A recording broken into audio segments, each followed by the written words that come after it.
ರಾಜ್ಯದಲ್ಲಿ ಹೃದಯಾಘಾತ ಪ್ರಕರಣಗಳು ದಿನದಿಂದ ದಿನಕ್ಕೆ ಹೆಚ್ಚಾಗ್ತಾನೆ ಇವೆ. ಹೃದಯಾಘಾತದಿಂದ ಈಗಾಗಲೇ ಸಾಕಷ್ಟು ಜನರು ಸಾವನ್ನಪ್ಪಿದ್ದಾರೆ. ರಾಜ್ಯದಲ್ಲಿ ಮುಂದುವರಿದ ಹೃದಯಾಘಾತ ಸಾವಿನ ಸರಣಿ. ಹಾವೇರಿಯಲ್ಲಿ ಹೃದಯಾಘಾತದಿಂದ ಇಂಜಿನಿಯರ್ ಸಾವನ್ನಪ್ಪಿರುವಂತಹ ಘಟನೆ ನಡೆದಿದೆ.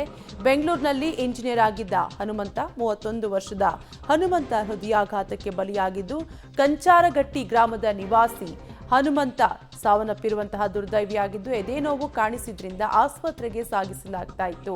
ಆಸ್ಪತ್ರೆಗೆ ಸಾಗಿಸುವ ಮಾರ್ಗ ಮಧ್ಯೆ ಈತ ಕೊನೆಯುಸಿರೆಳೆದಿದ್ದು ರಾಜ್ಯದಲ್ಲಿ ಹೃದಯಾಘಾತದಿಂದ ಸಾವಿನ ಸರಣಿ ಮುಂದುವರೆದಿದೆ. ಈಗಾಗಲೇ ಕಳೆದ ಕೆಲವು ದಿನಗಳಿಂದ ಸಾಕಷ್ಟು ಜನರು ಈಗಾಗಲೇ ಹೃದಯಾಘಾತದಿಂದ ಸಾವನ್ನಪ್ಪಿದ್ದಾರೆ.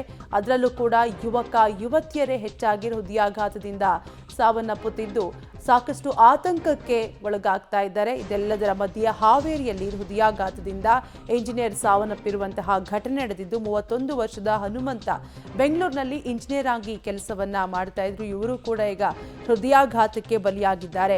ಕಂಚರಗಟ್ಟಿ ಗ್ರಾಮದ ನಿವಾಸಿ ಹನುಮಂತ ಎಲಿಗಾರ ಹೃದಯಾಘಾತಕ್ಕೆ ಸಾವನ್ನಪ್ಪಿದ್ದು ಎದೆ ನೋವು ಕಾಣಿಸಿದ್ರಿಂದ ಆಸ್ಪತ್ರೆಗೆ ಸಾಗಿಸಲಾಗ್ತಾ ಇತ್ತು. ಆಸ್ಪತ್ರೆಗೆ ಸಾಗಿಸುವ ಮಾರ್ಗ ಮಧ್ಯೆ ಕೊನೆಯುಸಿರೆಳೆದಿದ್ದಾರೆ.